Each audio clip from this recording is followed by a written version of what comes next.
ನಾವೀಗ ಹಾಡಾಡ್ತಾ ಇದೀವಿ. ಚೆನ್ನಾಗಿದ್ಯಾ ನೋಡಿ, ಲೈಕ್ ಮಾಡಿ, ಶೇರ್ ಮಾಡಿ, ಕಮೆಂಟ್ ಮಾಡಿ, ಬಟನ್ ಒತ್ತಿ ನಮ್ಗೆ ಫಾಲೋ ಮಾಡಿ. ಅಮ್ಮು ಇವಾಗ ಆಡ್ತಾರೆ, ಮೇಡಮ್ ಕೋರಸ್ ಕೊಡ್ತಾರೆ, ಎಲ್ಲರೂ ಆಡ್ತೀವಿ. ಓಕೆನಾ? ಓಕೆ, ಸ್ಟಾರ್ಟ್ ಮಾಡಮ್ಮ. ಜೀವ ಹೂವಾಗಿದೆ, ಬಾಳು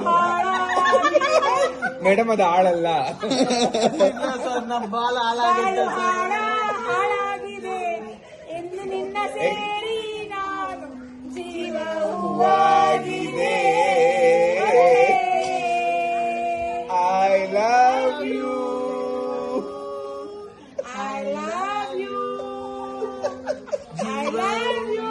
ಈ ಹುಡುಗಿ ಆಡಾಡೋ ಹುಡುಗಿನೇ ಜೀವ ಹೂವಾಗಿದೆ.